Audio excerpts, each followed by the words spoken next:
अरहन्ताणं नमो अरहन्ताणं नमो अरहन्ताणं। जब आहार अनिवार्य है तो फिर किस प्रकार का आहार लें? एक आहार हमारे विचार को, हमारी भाषा को, हमारे मन को, हमारी इंद्रियों को विकृत बनाता है और एक आहार हमारे सारे तंत्र को स्वस्थ बनाता है। रोगी बनाने वाला आहार, स्वस्थ बनाने वाला आहार, हम कौन सा आहार लें? ये हमारे सामने एक प्रश्न है जो साधना के साथ जुड़ा हुआ है, ध्यान के साथ जुड़ा हुआ है। जिस व्यक्ति ने आहार की मीमांसा नहीं की, आहार का विश्लेषण नहीं किया, आहार को समझने का प्रयत्न नहीं किया और ध्यान करता है, तो ठीक वही बात होती है कि बुढ़िया अंधी आटा पीसती जा रही है, आटा पीस रही है, अंधी है, इधर आटा पीस रही है, उधर कुत्ता चट कर रहा है। पीसती चली जाए, पीसती चली जाए, परिणाम क्या होगा? इधर पीसा और उधर चट हो गया, कुत्ते ने खा लिया। रात भर पीसा और रात भर चट होता चला गया, कुत्ता खाता चला गया, कोई परिणाम नहीं आता। हमारी दृष्टि भी होनी चाहिए, ये अंधापन नहीं, हमारा विवेक होना चाहिए, दृष्टि संपन्नता होनी चाहिए कि हम जो आटा पीस रहे हैं उसका उपयोग कैसे हो रहा है, परिणाम क्या हो रहा है। ध्यान करें और आहार पर विचार न करें, यह औचित्य नहीं, संगति नहीं है। हमें मन के आहार पर विचार करना होगा, इंद्रियों के आहार पर विचार करना होगा और शरीर के आहार पर विचार करना होगा और उसका एक हिस्सा होगा ठीक बैठेगी नहीं। एक आदमी भोजन का तो बहुत संयम करता है, मसाले भी नहीं खाता, चटपटी चीजें भी नहीं खाता, मिर्चें भी नहीं खाता, सादा भोजन करता है, पर आंख का बड़ा लोलुप, स्पर्श का बड़ा लोलुप, विकल्प को रोक नहीं पाता, बिल्कुल कोई अनुशासन नहीं अपने विकल्पों पर और अपने मन पर, वाणी का कोई संयम नहीं, वाणी का संयम नहीं, वाणी के आहार पर कभी विचार नहीं करता और भोजन पर पूरा विचार करता है। जीभ से जुड़े हुई है दोनों बातें, जीभ से जुड़ा हुआ है भोजन का स्वाद और जीभ से जुड़ी हुई है हमारी वाणी। एक पहलू पर तो पूरा विचार करता है, भोजन पर पूरा ध्यान रखता है, बड़ा सात्विक भोजन करता है, किंतु सात्विक भोजन करने में भी कोई चीज मन के अनुकूल नहीं बनी, कोई मिर्च मसाला नहीं, कुछ भी नहीं, पर साग ठीक से बना नहीं, सीझा नहीं, रोटी ठीक से सिकी नहीं, सामने आती है थाली और ठोकर लग जाती है, गुस्से में आता है, बकने लग जाता है, गालियां देता है। तो भोजन के संयम का अर्थ क्या समझ में आएगा? दूसरा व्यक्ति क्या समझ पाएगा? इतना भोजन का विवेक रखने वाला, इतना ध्यान रखने वाला इतनी गालियां बक रहा है, तो कहां हुआ भोजन का विवेक? सारी बातें बहुत जुड़ी हुई है। आहार का विवेक बहुत व्यापक अर्थ में हम स्वीकार करें तब पूरी बात बनेगी, अन्यथा बात अधूरी रह जाएगी।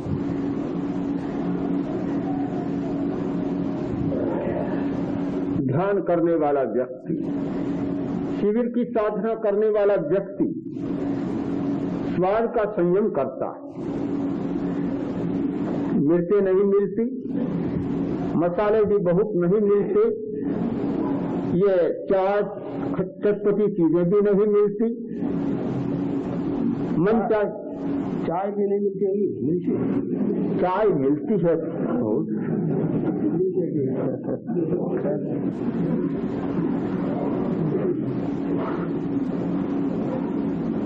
और भी बहुत सारी बातें नहीं मिलती, मिठाइयां भी नहीं मिलती। नहीं, चाय भी आदतन तो नहीं मिलनी चाहिए। ऐसी दाई की मनाही नहीं, नशे की नहीं पीता, जानने से ही पीता है। अच्छा,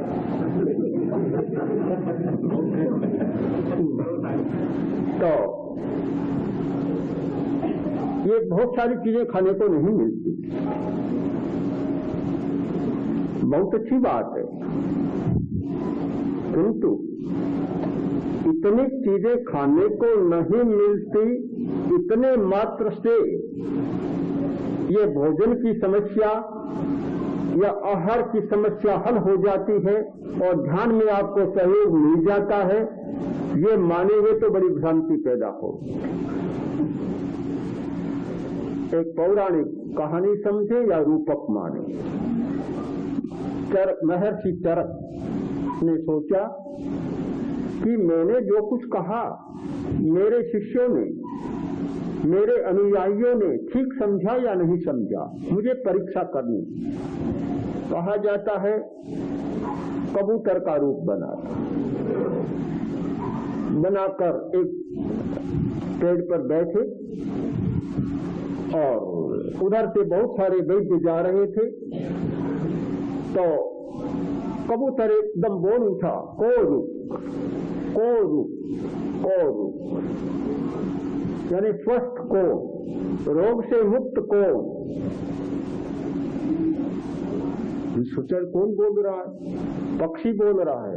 बहुत सारे लोगों ने तो उपेक्षा कर दी, उत्तर ही नहीं दिया कि क्या उत्तर दें। उत्तर किसी समझदार को देना चाहिए, किसको उत्तर दें?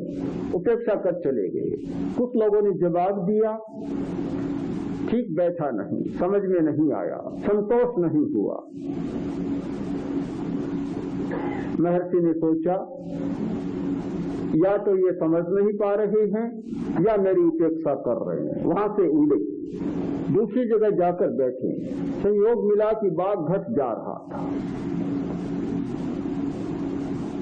आयुर्वेद में चरक, सुश्रुत और बाघ घट ये तीन महान ग्रंथ माने जाते हैं। बाघ घट मिला तो फिर कबूतर ने वही प्रश्न दोहराया, कोरु कोरु कोरु। बाघ भट्ट ने देखा, बड़ा विद्वान था। मित भुक, हित भुक, रित भुक। स्वस्थ वह है, निरोग वह है जो मित भोजन करता है, हित भोजन करता है और रित भोजन करता है।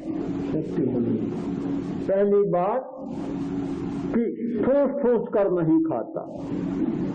ठूस ठूस कर खाने वाला व्यक्ति कभी साधना नहीं कर सकता। साधना तो क्या, अपने शरीर की साधना भी नहीं कर सकता।